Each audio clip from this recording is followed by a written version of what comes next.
नमस्कार, आप देख रहे हैं Mahakal TV Hindi news channel जनता की आवाज। Mahakal TV Hindi news channel के सभी दर्शकों का बहुत बहुत स्वागत है। मैं हूं आपके साथ खुशी। आइए शुरुआत करते हैं आज की कुछ खास खबरों से। योगी आदित्यनाथ ने बजट को राम राज्य से जोड़ा। यूपी के सीएम ने 5 ट्रिलियन की इकोनॉमी का संकल्प बता दिया। सीएम योगी आदित्यनाथ ने मंगलवार को चालू वित्त वर्ष 2024-25 के लिए पेश हुए पूर्ण बजट की तारीफ की है। उन्होंने वित्त मंत्री निर्मला सीतारमण की तरफ से प्रस्तुत किए गए बजट को भारत के विकास का बजट करार देते हुए कहा है कि 5 ट्रिलियन की इकोनॉमी तक पहुंचाने में अहम भूमिका निभाएगा। गौरतलब है कि इस बार के बजट में उत्तर प्रदेश के लिए अलग से कोई विशेष सौगात नहीं मिली है। उत्तर प्रदेश के मुख्यमंत्री योगी आदित्यनाथ ने कहा कि यह बजट सभी के लिए, यह भारत के विकास का बजट है। अमृतकाल का संकल्प पूरा होगा। बजट में किसानों और महिलाओं के सशक्तिकरण के लिए बजट में अहम बातें हैं। यह वास्तव में राम राज्य के संकल्प को साकार करने वाला बजट है। केंद्रीय बजट पर केशव प्रसाद मौर्य ने कहा कि मोदी सरकार का बजट विकसित भारत की मजबूत इमारत, विश्व की तीसरी अर्थव्यवस्था बनाने, देश का सर्वांगीण विकास, युवाओं, महिलाओं, गरीबों के उत्थान के लिए समर्पित शानदार बजट है। प्रधानमंत्री नरेंद्र मोदी के नेतृत्व में वित्त मंत्री द्वारा प्रस्तुत बजट का स्वागत करता हूं। वित्त मंत्री निर्मला सीतारमण ने मंगलवार को चालू वित्त वर्ष 2024-25 के लिए पूर्ण बजट पेश किया। यह उनका लगातार 7वां बजट है। सीतारमण ने लोकसभा में बजट पेश करते हुए कहा कि भारत के लोगों ने नरेंद्र मोदी नीति सरकार में एक बार फिर से विश्वास दिखाया और उसे तीसरे कार्यकाल के लिए फिर से चुना है। आदरणीय प्रधानमंत्री श्री नरेंद्र मोदी जी के मार्गदर्शन में देश की नई संसद में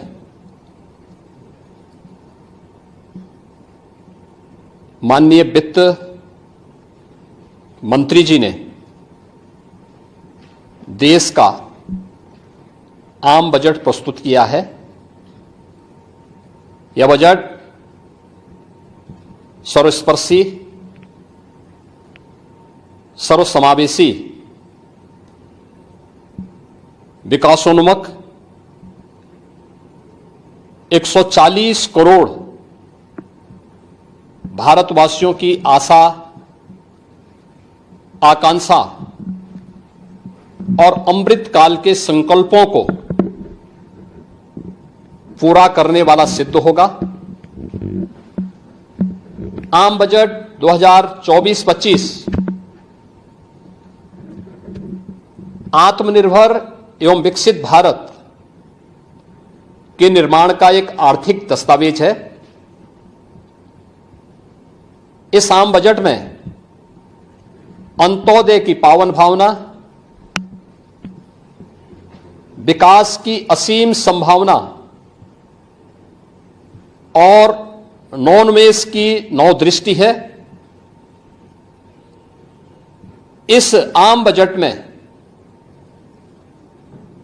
अन्नदाता किसानों की समृद्धि के लिए 1,52,000 करोड़ रुपए, कृषि और सहायक सेक्टर के लिए, महिला सशक्तिकरण के लिए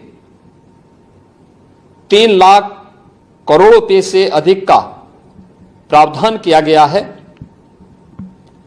स्वाभाविक रूप से आधी आबादी, देश के सबसे बड़े राज्य उत्तर प्रदेश की आधी आबादी इससे सर्वाधिक लाभान्वित होने वाली है, और खासतौर पर तब जब उत्तर प्रदेश 2020 से ही मिशन शक्ति के कार्यक्रम को प्रभावी ढंग से यहां पर जमीनी धरातल पर उतार रहा है। सर्वाधिक अन्नदाता किसान उत्तर प्रदेश के अंदर निवास कर रहा है। उन अन्नदाता किसानों की समृद्धि में आज संसद में प्रस्तुत आम बजट बड़ी भूमिका का निर्वहन करने वाला है। युवाओं के लिए लाखों नौकरियों के साथ साथ मध्यम वर्गीय परिवार के लिए प्रत्यक्ष कर यानी इनकम टैक्स में जो नए टैक्स स्लैब की घोषणा हुई है, ये सभी अभिनंदनीय है, स्वागत योग्य है। इस पूरे बजट को अगर मैं कह सकता हूं कि यह बजट भारत को $5 ट्रिलियन की इकोनॉमी में बदलने के संकल्प के साथ ही दुनिया के ग्रोथ इंजन के रूप में भारत की भूमिका को और विकसित भारत की संकल्पना को साकार करने का एक आर्थिक दस्तावेज के रूप में यह देश की संसद में प्रस्तुत किया गया है। इस 140 करोड़ जनता जनार्दन के लिए समर्पित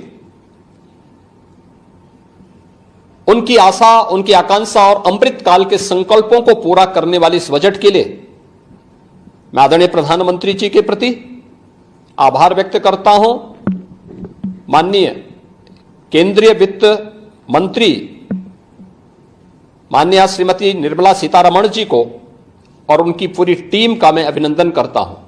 मध्यम वर्ग को राहत देने के लिए इस आम बजट में जो उपाय किए गए उसको लेकर क्या कहना है? देखिए, मध्यम वर्गीय परिवार में टैक्स के बारे में सबसे बड़ी छूट आज उपलब्ध हुई है और यह लंबे वर्ष समय से यह मांग चली आ रही थी। 3 लाख तक के प्रत्यक्ष कर यानी इनकम टैक्स में कोई भी टैक्स नहीं लगेगा। इसके साथ साथ अन्य जो स्लैब भी दिए गए हैं वे काफी राहत भरे हैं। अलग अलग सेक्टर के लिए जो प्रावधान किए गए हैं, गांव के लिए, गरीब के लिए, किसान के लिए, नौजवान के लिए, एमएसएमई सेक्टर के लिए, ये लाखों नौकरियों को क्रिएट इससे होगा। इंडस्ट्री के लिए जो प्रावधान किए गए हैं मुझे लगता है ये सभी स्वागत योग्य हैं और नौजवानों के लिए, समाज के हर तबके के लिए, महिला सशक्तिकरण के लिए, अन्नदाता किसानों के लिए, सभी तबके के लिए जो कुछ भी प्रावधान इसमें किया गया है, मैं कह सकता हूं कि यह राम राज्य की अवधारणा को साकार करने वाला एक सर्वस्पर्शी, सर्वसमावेशी और विकासोन्मुख बजट के रूप में यह मोदी 3 का यह पहला बजट जाना जाएगा।